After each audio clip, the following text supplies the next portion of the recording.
성도 여러분, 기독교 미래학자라고 불려지는 또 복음 전도자로 굉장히 많은 선한 영향력을 미치고 있는 레너드 스윗이라는 분이 계십니다. 저는 이분의 글을 참 많이 책을 통해서 읽고 이 시대 속에서 하나님이 가지신 하나님의 마음을 참 많이 묵상하게 되는데요. 이분은 이 시대의 지도력은 눈에서 귀로 이동하고 있다, 이런 말을 했습니다.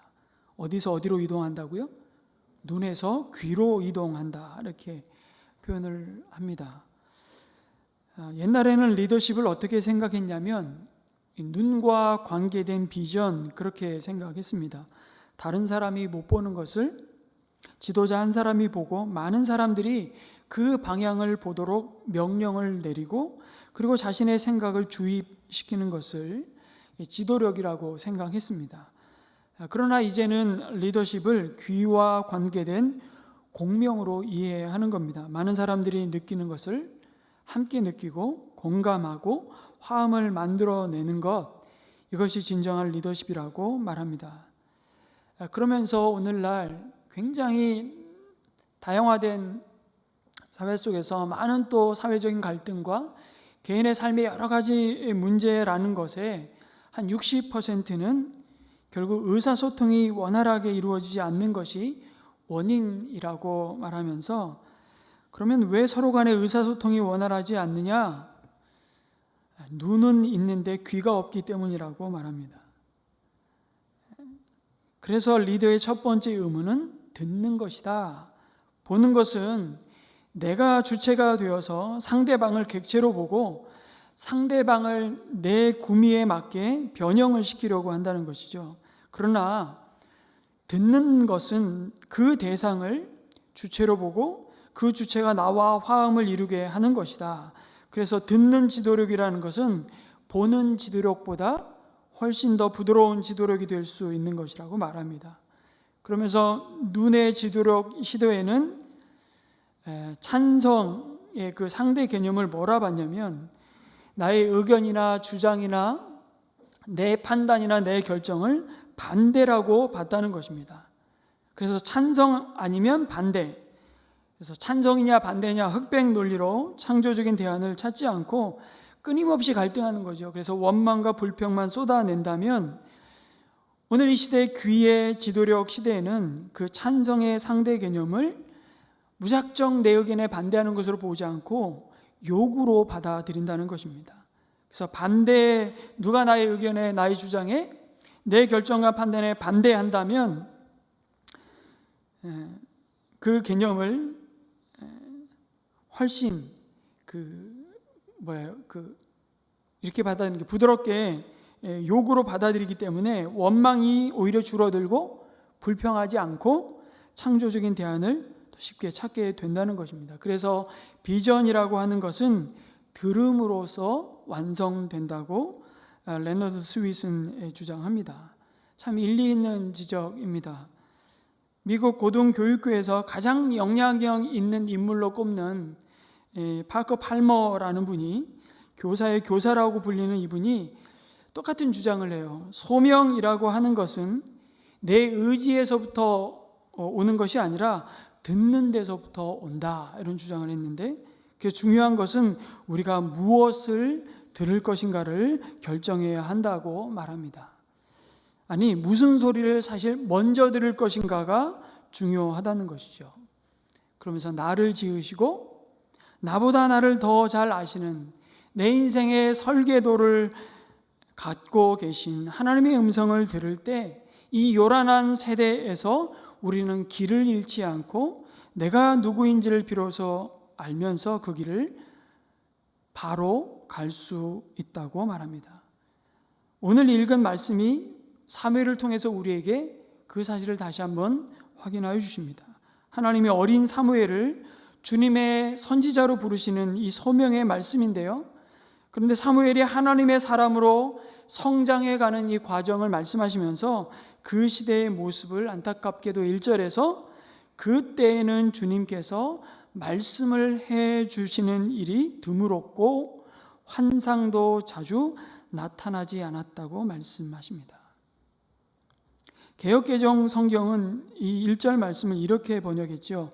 여호와의 말씀이 희귀하여 이상이 흔히 보이지 않았던 때라고 말씀하십니다. 들리지 않으니까 보이지 않던 시대였습니다.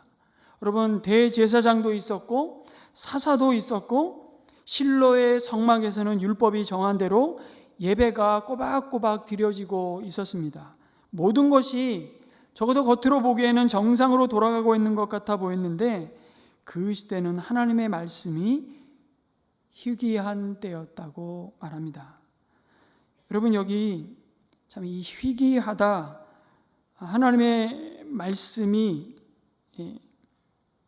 말씀을 해주신 일이 드물었다라는 이 표현은요, 사실 야카르라는 히브리어 단어를 쓴 건데 이것은 상인들의 용어로 흔히 쓰이던 말이었습니다. 이 말은 희귀하다, 이 말은 이중적인 의미를 갖고 있습니다. 사실은 비싸다, 우리 물건 비싸다고 할 때 비싸다라는 의미를 동시에 갖고 있습니다.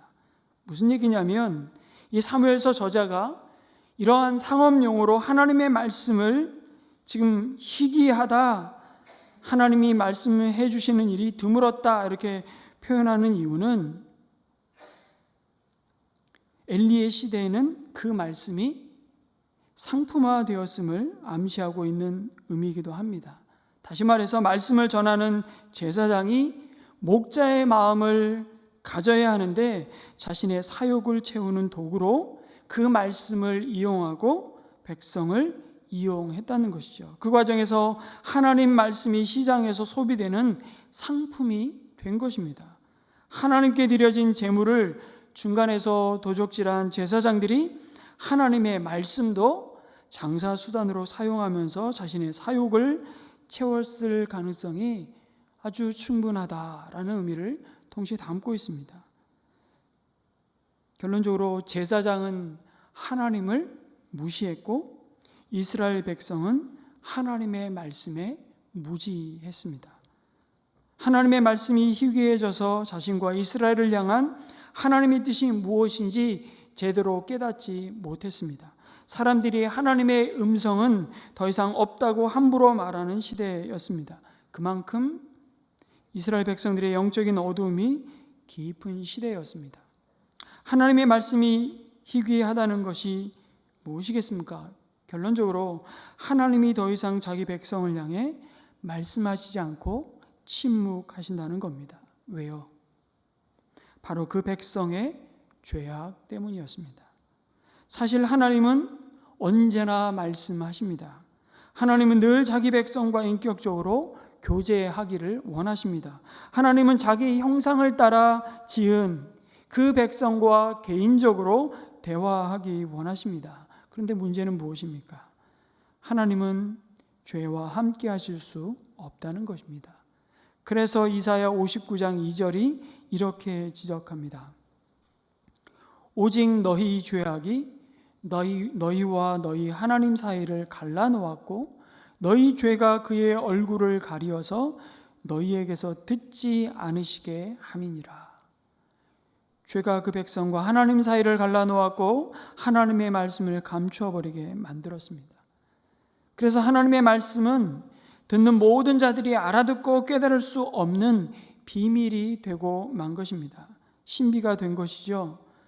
여러분, 하나님의 말씀이 비밀이 되었다는 것은 시크릿이 아닙니다. 미스테리, 신비입니다. 무슨 얘기냐면 누구에게나 알려주면 여러분 다 아는 것은 비밀입니다. 그러나 신비는 알려주어도 아는 사람만 알게 되어 있습니다. 누구나 아는 것이 아닙니다. 사랑을 받은 사람만 사랑을 아는 것처럼 은혜를 받은 사람만 은혜가 무엇인지 아는 것입니다. 거듭난 사람만 하나님의 말씀을 들을 때에 하나님의 말씀으로 들을 수 있는 것이죠. 그래서 예수님도 한밤중에 그를 찾아온 바리새인 율법사였던 니고데모가 그 니고데모를 향해서 주님이 이렇게 말씀하시지 않습니까? 내가 다시 태어나지 않으면, 다시 말해서 거듭나지 않으면, 중생하지 않으면 하나님의 나라를 볼 수 없느니라. 물과 성령으로 거듭난 자라야 하나님의 나라를 볼 것이다. 그러자 이 율법학자였던, 구약의 율법을 꿰뚫고 있던 니고데모가 어처구니 없이, 아니 우리가 어떻게 다시 태어납니까? 어머니의 태중에 들어갔다 나와야 되는 것입니까? 그러자 예수님이 니고데모를 향해서, 너는 도대체 이스라엘의 말씀을 가르치는 선생이라는 자가 지금 이 말씀도 깨닫지 못하느냐 꾸짖으시죠. 그래서 예수님도 너희가 듣기는 들어도 깨닫지 못할 것이요 보기는 보아도 알지 못하리라고 말씀하셨던 겁니다. 들을 귀가 있는 사람이란 결국 하나님의 신비에 대해서 깨달음이 있는 사람이잖아요. 그런데 성령님이 감동을 주셔야 가능합니다. 그래서 말씀이 누구에게나 다 들려지지만, 선포되지만 어느 사람에게는 여전히 신비로 남아 있는 것입니다. 그래서 우리는 이 말씀을 들을 때에 우린 기도해야 됩니다. 진리의 영이신 성령께서 내 눈을 열어서 주의 법에 귀한 것을 보게 하여 주시옵소서, 내 귀를 열어서 듣게 하여 주시옵소서. 우린 기도해야 됩니다. 아니 사무엘이 주님 앞에 기도했던 것처럼 주님 말씀하여 주시옵소서, 주님의 종이 듣겠습니다. 그렇게 겸손히 간구해야 합니다. 그런데 우리는 이런 태도로 하나님 앞에 서지 않습니까? 주님, 제가 한 말씀 드리겠습니다. 주님 들어주십시오. 우리는 이런 태도에 익숙해져 있습니다. 이것이 어쩌면 훨씬 편합니다. 그러나 정작 하나님에게 말할 기회도 안 드리고 말씀하셔도 들리지 않고 듣지를 않습니다. 자기 하고 싶은 말만 하고 또 자기 하고 싶은 대로 합니다. 우리의 기도가 혹시 그렇지 않습니까? 기도할 때 우리 안에 함께 하신 진리의 영이신 성령님께서 말씀으로 우리에게 말 걸어오시는 것을 우리는 기다리지 못할 때가 참 많습니다. 하나님의 말씀이 희귀한 때에 나타나는 삶의 태도가 결국 뭡니까? 바로 사사시대의 특징인 자기 소견에 오른 대로 행하는 것입니다. 자기 생각대로 행하는 것이죠.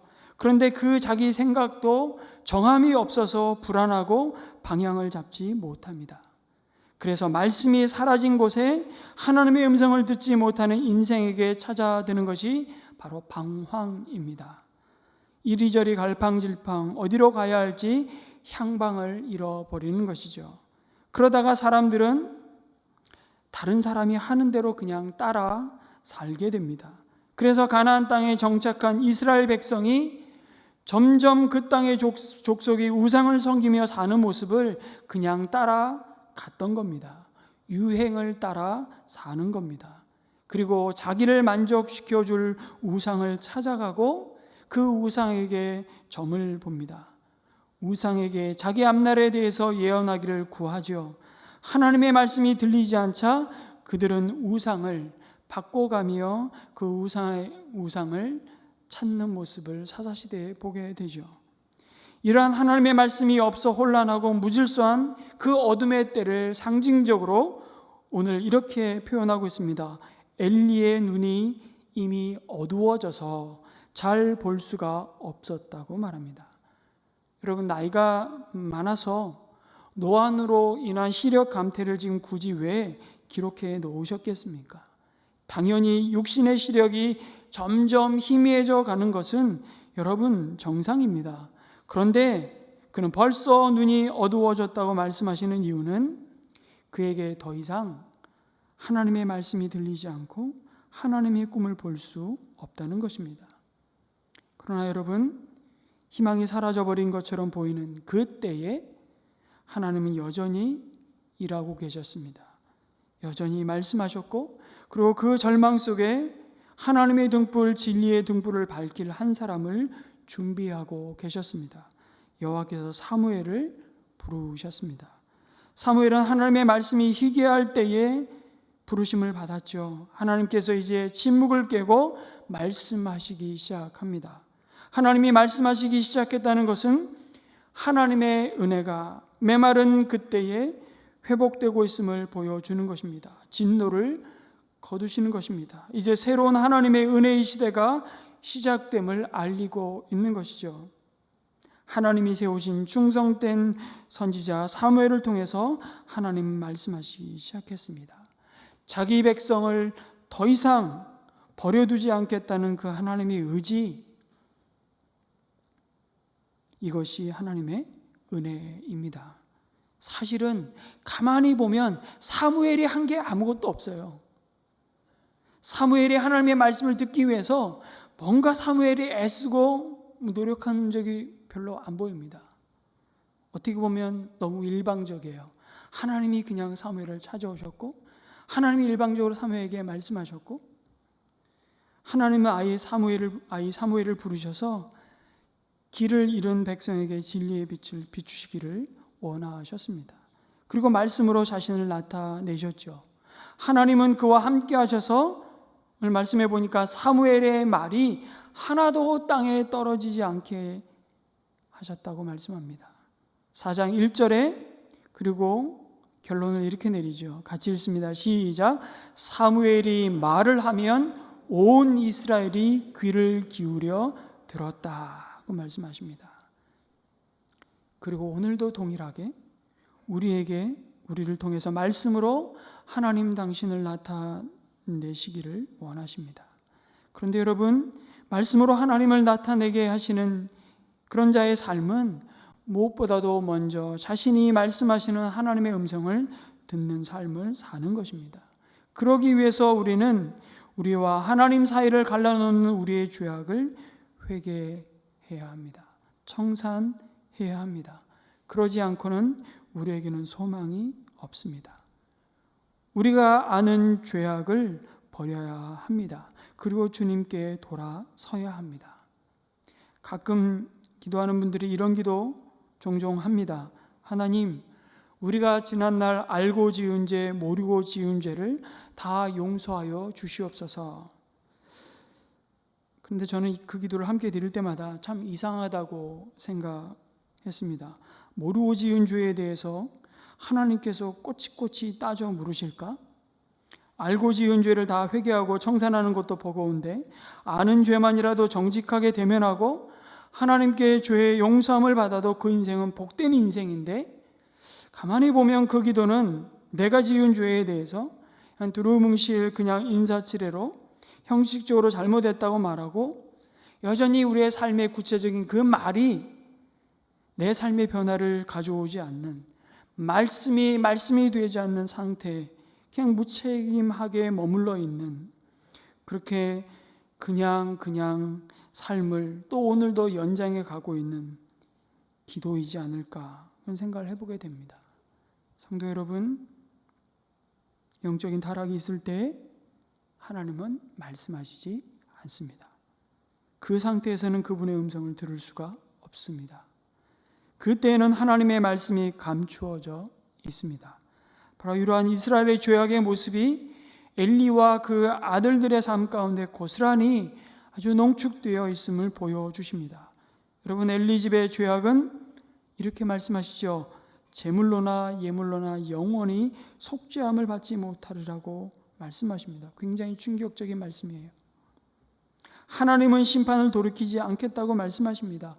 그러면서 그의 집을 영원토록 심판하시겠다고 말씀하시면서 그 이유를 또한 분명히 밝히십니다. 3장 13절을 같이 읽겠습니다. 시작. 엘리는 자기의 아들들이 스스로 저주받을 일을 하는 줄 알면서도 자식들을 책망하지 않았다. 그 죄를 그는 이미 알고 있다. 엘리가 자기 아들들이 하나님의 그 심판과 저주를 자청하되 금하지 아니한 죄를 간과할 수 없다고 말씀하셨습니다. 그 죄의 실상을 이미 사무엘상 2장에서 상세하게 들추어 내셨죠. 엘리와 그 아들들은 가장 하나님과 가까이에 서서 이스라엘 백성과 하나님 사이를 중재해야 할 제사장의 자리에서 오히려 가장 하나님을 멸시하는 죄악을 대수롭지 않게 여기고 있었던 겁니다. 그들의 죄악이 무서운 이유가 바로 이것입니다. 이제 재물을 가지고 하나님 앞에 나오는 이스라엘 백성들도 제사장이 저러는 것을 보니 이 제사, 이 예배는 아무것도 아니구나. 하나님 앞에 드려지는 예배는 아무렇게나 드려도 되는 거구나. 제사의 형식만 구색만 갖추면 되지 그 이상 아무 의미도 없구나. 그냥 제사장들 입맛에 먹기 좋은 재물만 가져다 놓으면 그 다음은 저들이 알아서 구워 먹든 삶아 먹든 생으로 먹든 내 상관할 바 아니구나. 제사장으로서 그들이 나타내야만 할 그 하나님의 거룩함과 영광은 이렇게 철저히 훼손되고 있었습니다. 하나님께 드려지는 제사는 모욕을 당하고 말았던 것이죠.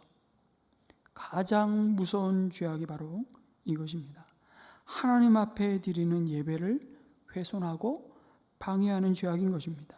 제사는 더 이상 하나님의 백성이 하나님과 대면하여 설 수 있는 은혜의 통로가 되지 못했습니다. 하나님은 엘리와 그 아들들로 인해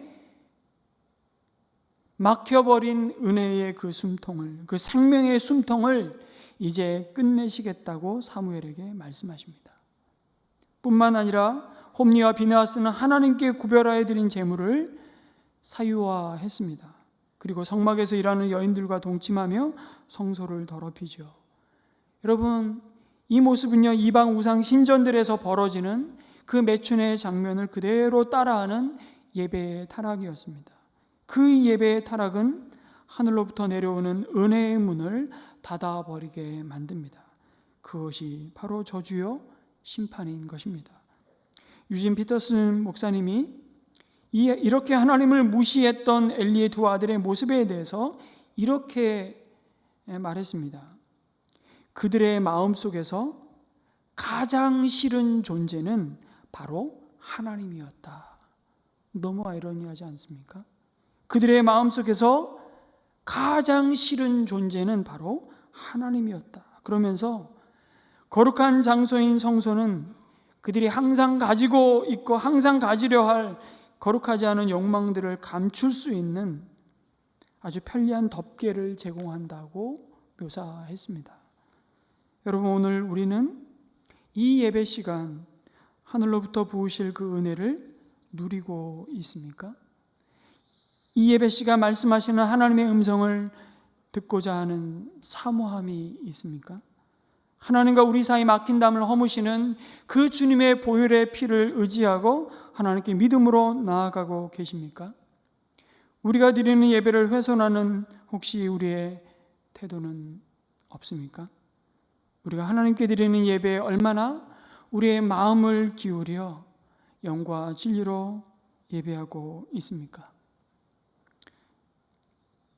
옛날엔 청와대였지만 지금 대통령실에 여러분 대통령 만나러 가도 2시간 전에 도착해서 사전 교육받고 갖고 있던 휴대폰 사진기 다 반납하고 만나야 됩니다. 예전에 청와대에 대통령을 한번 만나고 와서 한 집사님이 저에게 해주시던 얘기가 새롭게 다가오더라고요. 이 집사님이 평소 별로 좋아하지 않았던 대통령이었지만 청와대가 들어가서 직접 만나고 나니까 마음이 싹 달라졌대요. 얼마나 영광스러운 일이겠습니까? 그 얘기를 듣고 얼마나 공감했는지 모릅니다. 나라도 그랬겠다 싶더라고요. 하물며 우리는 예배 가운데 만왕의 왕이신 하나님 앞에 섭니다. 겉으로 드러난 형식적인 준비 말고 우리 마음의 태도를 돌아보라고 말씀하십니다. 예배 한번 드려주지. 이런 마음까지는 아니더라도 이미 우리에게 너무나도 익숙해진 예배의 순서들, 더 새로울 것도 없는 말씀과 의식들로만 예배가 여겨진다면 우리는 혹시 이미 깊은 영혼의 잠을 자고 있는지 모릅니다. 주님을 무시하며 하나님을 두려워하지 않는 자식들을 보면서 엘리의 행동은 또한 어떠했습니까? 2장 29절에서 하나님의 사람이 엘리를 찾아와서 이렇게 말씀합니다. 또 같이 한번 읽습니다. 시작. 어찌하여 너는 나보다 내 자식들을 더 소중하게 여기어 나의 백성 이스라엘이 나에게 바친 모든 제물 가운데서 가장 좋은 것들만 골라다가 스스로 살찌도록 하느냐. 그럼에도 엘리는 자식들의 이 모든 죄악을 책망하지 않았다고 말씀합니다. 아니, 사실은 책망했죠. 그러나 사실 책망하는 흉내는 냈습니다. 2장 22절에서 24절에 그 두 아들 홈리와 빈하스를 향한 엘리 제사장의 책망의 말을 한번 들어보십시오. 제가 읽겠습니다. 엘리는 매우 늙었다. 그는 자기 아들들이 모든 이스라엘 사람에게 저지른 온갖 잘못을 상세하게 들었고 회막 거기에서 일하는 여인들과 동침까지 한다는 소문을 들었다. 그래서 그는 그들을 타일렀다. 너희가 어쩌자고 이런 짓을 하느냐? 너희가 저지른 악행을 내가 이 백성 모두에게서 듣고 있다. 이놈들아, 당장 그쳐라. 주님의 백성이 이런 추문을 옮기는 것을 내가 듣게 되다니 두려운 일이다. 책망했음에도 불구하고 하나님은 엘리를 향해서 3장에서는 내가 내 두 아들을 책망하지 않았다라고 말씀하시며 내 집안과 두 아들이 하나님의 심판을 받을 것이라고 선언하십니다. 여러분, 이거 어떻게 된 겁니까? 여러분, 우리는 늘 기억해야 됩니다. 우리의 말이라는 건, 아니 하나님의 입에서 나오는 말씀은 사실은 삶에서 성취하지 않는 말씀은 말씀이 아니라고 주님이 가르쳐주고 있는 것이죠. 아들들을 꾸짖는 말이 아들의 행위에 어떤 변화도 일으키지 못했다면 아들을 꾸짖은 것이 아니라고 말씀합니다. 엘리의 말이 아들들에게 변화를 가져오지 못한 이유가 그러면 도대체 무엇이겠습니까? 이렇게 추정해 볼 수 있겠습니다. 평소 엘리는 하나님의 말씀으로 훈육을 게을리했을 가능성이 높겠죠. 평소에 하나님의 마음으로, 하나님의 심정으로, 신앙으로 훈육했다면 아들들은 이 장에서 나타난 기록된 훈계에 분명히 순종했을 것입니다. 또 한편으로 보면 엘리도 평소 말과 행동이 일치하지 않는 사람이었을 가능성이 있다는 것입니다. 엘리의 말에 능력이 따르지 않은 것은 그의 말이 그의 인격과 삶으로 뒷받침되지 않았기 때문일 것이라고 여러분 얼마든지 추정해 볼 수 있습니다. 참 무서운 말씀입니다. 엘리는 자신을 가까이에서, 누구보다도 가까이에서 관찰한 아들들을 속일 수 없었을 것입니다. 엘리와 그 아들들에 관한 하나님의 심판은 어쩌면 오늘 이 시대에 먼저 하나님의 은혜를 받은 부모의 세대를 향해서 혹은 모든 말씀의 사역자에게 주는 1차적인 경고가 아니겠습니까? 그러나 이미 엘리의 마음에는 하나님을 그 인생의 첫 자리에 두지 않았고요, 자식들을 더 사랑해서 오히려 그 자식들을 하나님의 자리에 두었다라고 말씀하십니다. 그 자식들이 이미 그의 우상이 되었습니다. 하나님은 그 중심을 이미 보셨습니다. 엘리는 자식들의 죄악을 이미 알고 있었음에도 옷을 찢으며 회개의 자리에 나아가지 않았습니다. 그리고 사무엘을 통해서 다시 그 집안을 심판하시겠다고 2장에 말씀하시고 이제는 자기가 하나님의 말씀을 들어서 자기의 제자인 사무엘에게 말을 해야 되는데 오히려 거꾸로 사무엘이 그의 스승인 엘리야에게 말하는 이 어처구니 없는 상황 속에서도 그 하나님의 심판의 말씀을 듣고서도 엘리는 3장 18절에 보니까 이렇게 반응합니다. 그분은 주님이시다. 그분께서는 뜻하신 대로 하실 것이다. 이렇게 반응하죠. 여러분들은 지금 이 엘리의 모습이 정말, 이 엘리의 반응이 하나님의 주권을 겸손히 인정하고 그 하나님의 선하심을 온전히 의지하고 있는 모습이라고 혹시 생각이 드십니까? 아닙니다. 여러분, 이건 영적으로 굉장히 치명적인 병이 들어있는 모습이죠. 지금 자기 집의 멸망의 말씀을 듣고도 하나님 앞에 가슴을 찢으며 회개하지 않습니다.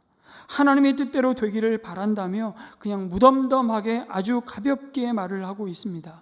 이미 들었던 말씀인데, 내가 다 아는 말씀인데 징계의 말씀을 하자 별 말씀이 아니라고 생각을 해서 신통치 않게 대답을 합니다. 하나님의 경고를 대수롭지 않게 받는 엘리 제사장의 병든 모습을 마주하게 됩니다. 여러분, 사람들은 하나님의 말씀을 들을 때 늘 듣던 말씀이라고 하면서 소홀히 하는 경우가 있습니다. 정말 새롭게 아주 반짝이는 말씀을 드리려고 했는데 늘 듣던 말씀이면 건질 것이 별로 없다고 생각하고 마음을 기울여서 듣지 않습니다. 늘 하던 소리를 또 하시네 그럽니다.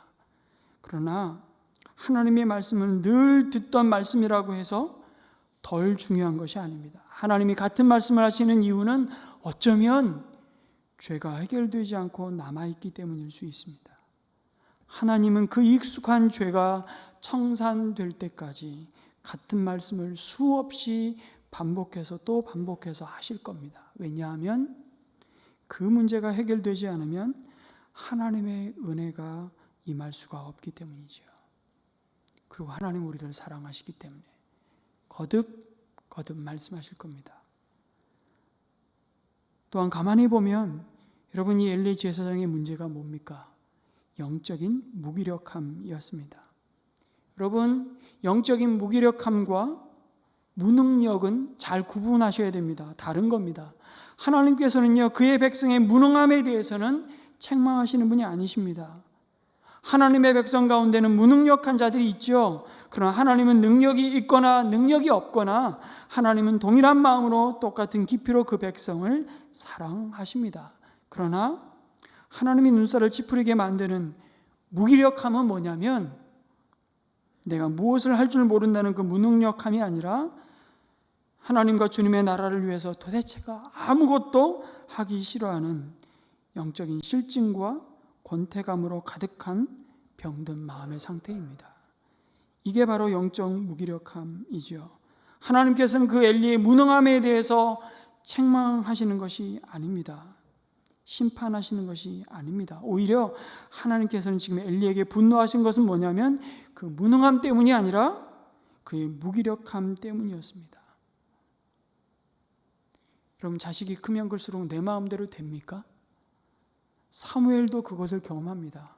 사무엘도 그 두 자식이 아비의 마음처럼, 아비의 기대처럼 선지자로서 그에게 맡겨주신 하나님의 말씀을 선포하지 않고 장사합니다. 그러나 사무엘과 엘리가 다른 점은 바로 이것입니다. 사무엘은 그럼에도 불구하고 이 아들로 인해서 이스라엘 백성은 오히려 왕을 요구하지만 사무엘은 철저하게 하나님 앞에 이 백성을 위해 기도하기를 쉬는 죄를 범치 않겠다고 하나님 앞에 엎드리며 절박하게 기도합니다. 이게 엘리와 사무엘의 차이예요. 둘 다 무능력해요. 자식들을 하나님의 온전한 하나님의 사람으로 양육하는 데 있어서는 둘 다 무능력한 사람이었어요. 결과적으로 사무엘도 엘리도. 그러나 사무엘은 무기력하지 않았습니다. 엘리의 모습은 결국 하나님의 그 말씀의 무게에 대한 전혀 무게감을 느끼지 못하고 있는 상태, 그것을 하나님은 분노하신다는 겁니다. 여러분, 잘하고 싶은데 그리고 잘해야 하는데 그게 내 마음대로 잘 안 돼가지고 답답함을 느낀다면 하나님께서는 오히려 그것을 귀하게 보실 겁니다. 내가 하나님의 뜻대로 살고자 몸부림치는데 그게 내 계획대로 내 마음대로 안 될 때 찾아오는 그 절망감, 그것 때문에 탄식할 때 오히려 하나님 그 마음 그 중심을 기쁘게 귀하게 보실 겁니다. 그리고 도우실 겁니다. 그러나 엘리는 지금 내 영혼이 메말라가도 내 아들들이 죽는다고 해도 내 가문에 지금 하나님의 심판이 임한다고 해도 다 귀찮다, 아무것도 하기 싫다, 그냥 현재의 상태를 그대로 고집하고 있는 겁니다. 그렇기 때문에 이 엘리의 문제는 그 아들들을 아버지로서 통제할 수 없었던 무능함이 아니라 그 아들들을 위해서 어떻게 해서든 하나님의 심판을 돌이키기 위해서, 어떻게 해서든지 하나님께서 자신과 그 아들들에게 자비를 베풀어 달라고 다시 한번 기회를 주셔서 제발 우리 아들들과 우리 가문과 이스라엘 민족 가운데 심판이 임하지 않게 해달라고, 살려달라고 통회하는 것, 하나님을 찾고 하나님께 부르짖는 이 믿음의 모습이 아니라 뭐 하나님의 뜻이니까 그대로 되겠지, 이젠 어쩔 수 없는 거지, 너무너무 안타깝고 답답할 정도로 영적인 무감각함에 사로잡혀 있는 모습, 이것이 엘리의 문제였습니다.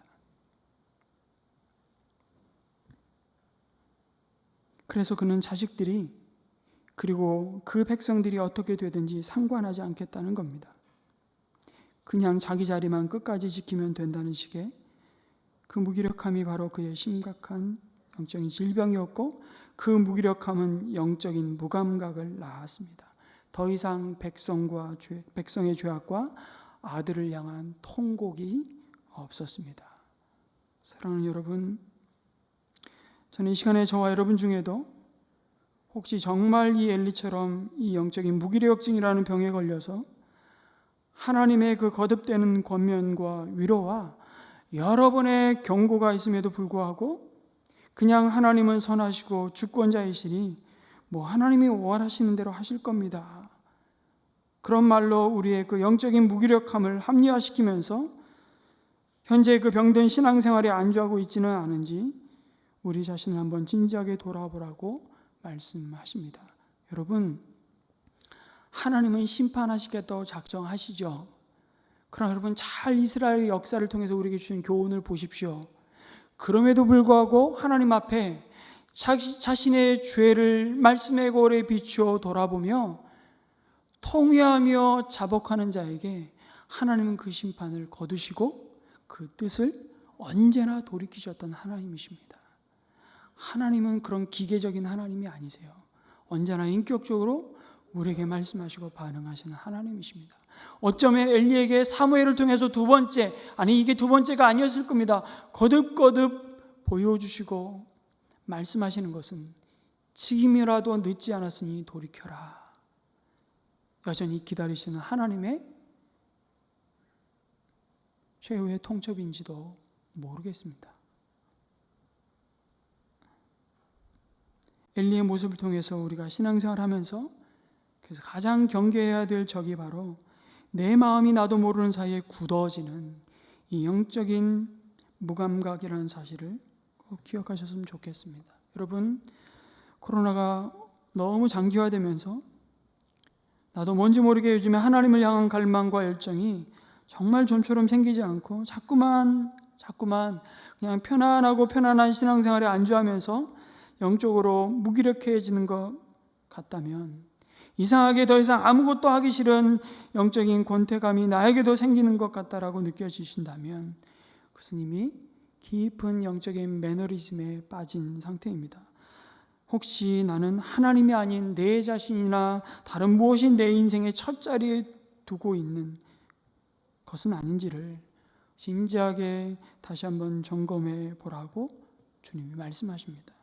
그리고 그 길로부터 빨리 회개하고 다시 주님께 돌아오라고, 주님 붙들고, 주님 저는 많이 부족합니다, 능력이 없습니다만 주님 저는 지금까지 주님 없이는 살지 못하는 그런 인생으로 여기까지 왔습니다. 저는 앞으로도 주님 없이는 살 수 없습니다.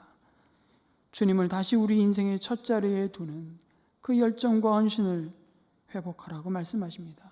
어떻게 해요? 어떻게 그 믿음의 자리로 돌아가게 될 수 있을까요? 여러분, 영적인 이 무기력증과 무감각에서 우리를 깨울 수 있는 유일한 길은 다시 마음을 기울이고 하나님의 입으로부터 나오는 생명의 말씀을 듣는 길 외에는 없습니다. 그리고 우리는 겸손히 다시금 이 예배의 자리에서 기도드려야 합니다. 주님, 말씀하여 주시옵소서. 주님의 종이 듣겠습니다. 개인적으로 하나님 앞에 골방에 나아가 개인적으로 하나님의 말씀을 펼치고 경건의 시간을 개인적으로 하나님의 말씀을 묵상해 갈 때도 여러분, 그 말씀을 읽기 전에 우리는 먼저 겸손히 기도해야 됩니다. 주님, 말씀하여 주시옵소서. 주님의 종이 듣겠습니다. 내가 말씀을 읽지만 그 말씀이 나를 읽고 내 삶을 통과해서 그 말씀이 나의 삶을 복종케 하는 그 순종의 자리에 나아가기까지 하나님, 내가 하나님께 내 영혼의 귀를 열고 듣겠습니다. 말씀하여 주옵소서. 그 기도가 우리 가운데 회복될 수 있기를 주님의 이름으로 축원합니다. 여러분, 저는 작은 목자 훈련이 이번 주부터 시작되는데요, 이번 주에 참 많이 그런 생각을 계속 해보게 됩니다. 상공부가 여러 가지가 있지만 상공부 한 과정을 이렇게 훈련하면서 우리가 주님을 알아가고 주님을 닮아가고 우리의 인격이, 우리의 성품이 그리스도의 성품을 닮아가는 이 놀라운 변화를 우리가 은혜 가운데 경험하게 되는데, 가장 중요한, 여러분, 삶의 우선순위는 다른 것에 있는 것이 아니라 성령의 감동을 따라 기록하여 주신 그 말씀을 내 눈으로 보고 내 입술로 소리내어 읽는 것입니다. 여러분 삶 가운데 그냥 매일매일 꾸준히 주신 그 말씀을 붙들고 읽는 이 놀라운 하나님 그 은혜의 자리를 회복하는 여러분이 되었으면 좋겠습니다. 공동체 성경 읽기를 내년부터 본격적으로 좀 시작해 볼까 싶습니다. 이제 코로나가 좀 완화되면서 우리가 언제든지 또 함께 모여서 또 가족이 함께 성경을 그냥 읽어가는 그 순종이 한국교회 좀 회복이 되어야 되겠다. 이 운동을 시작한 사실 단체가 있습니다. 여러분, 드라마 바이블이라는 성경이 있습니다. 앱을 여러분 무료로 누구나 깔 수 있는데 그걸 까시고 아주 성우들이, 우리나라의 아주 훌륭한 성우들을 다 동원해서 성경 말씀을 아주 현실감 있게 이렇게 읽어주는 성경 프로그램인데요, 공동체 20분 성경 읽기가 있습니다. CGN TV에서 매일 20분 앞에 한 3분 정도 오늘 읽을 말씀을 요약해주고 이제 그 본문을 그냥 읽는 겁니다. 그래서 굉장히 아주 사파가 잘 그려져 있는 20분 공동체 성경 읽기 프로그램을 제가 홈페이지에 좀 이렇게 링크해서 우리 공동체가 목장으로 모였을 때도 또 가족이 함께 가정 예배로 모였을 때도 20분 공동체 성경 읽기를 통해서 우리 가정 예배가 회복되기를 또 소망하는 마음을 간절히 주시는데, 감사하게도 하반기에 마태복음, 마가복음을 제가 20분, 3분 요약하는 녹화를 CGN TV하고 하고, 여러분 하반기부터 신약부터 다시 여러분 공동체 성경 읽기를 시작했으면 좋겠습니다. 여러분, 하나님의 음성을 듣는 것은 우리 인생이 누리는 가장 위대하고 영광스러운 경험입니다. 하나님의 육신의 음성으로 그렇게 사무엘을 부르셨습니다. 그러나 잘 보시면 사무엘도 엘리도 처음에는 그 음성이 하나님의 부르심이라는 사실을 깨닫지 못하죠. 사무엘이 아직 여호와를 알지 못하고 여호와의 말씀도 아직 그에게 나타나지 아니하였기 때문이라고 말씀합니다. 3번 부르시지만 사무엘은 그 음성이 엘리 제사장의 부름으로만 생각했습니다. 그런데 엘리는 그때 자신이 한때 경험했던, 그러나 이제는 너무나 가물가물한 그 옛날 자기가 하나님의 음성을 들었던 은혜를 떠올리게 된 것입니다. 그제서야 사무엘에게 가르치죠. 또다시 그 음성이 들리거든 너는 이렇게 대답해라. 주님 말씀하옵소서. 주님의 종이 듣겠나이다. 이 하나님의 음성을 듣는 가장 정확하고 바른 자세를 설명해 주는 것입니다. 하나님의 음성을 듣고자 사모하는 마음이 있기를 여러분 소망합니다. 주의 종이 듣겠나이다. 여러분, 이 말씀은 다른 의미가 아닙니다. 전적으로 동의한다는 겁니다. 전적으로 순종하겠습니다. 전적으로 믿고 따른다는 결단이요 헌신입니다. 온 마음으로 듣는 것이죠.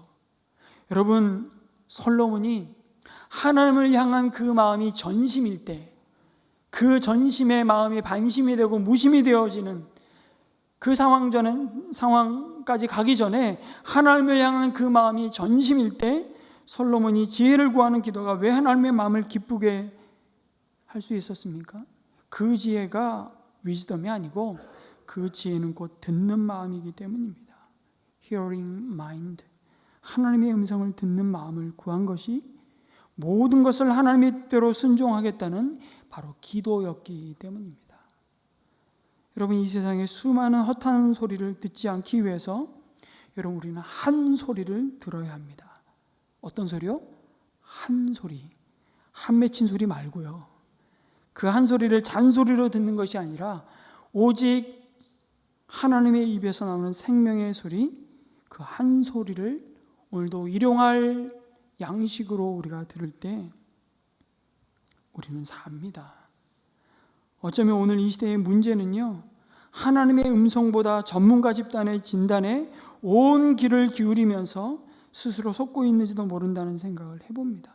물론 일반 은총으로 주신 사회, 정치, 경제, 문화, 우리의 삶의 자리에서 우리를 두신 그 일을 손의 공교함과 마음의 성실함을 가지고 감당해 갈 때 일반 은총으로 주신 전문가의 소견과 의견은 굉장히 중요한 겁니다. 하나님이 주신 또 다른 은혜입니다. 그러나 이것만이 마치 전부인 것처럼 여러분, 이 시대의 많은 사람들은 그 인생의 성공을 위해 속도와 크기에 매료되어 있습니다. 전문가들은 어떻게 하면 남보다 더 빠르게 고지를 선점하고 더 크게, 더 높게 집을 지을 것인가에 몰두하고 있죠. 집의 형태는 다 다르지만 이제 더 빠르고 더 크고 더 높은 것은 선한 것이 되어 버렸습니다. 그런데 정말 그럴까요? 정말 중요한 것은 방향입니다.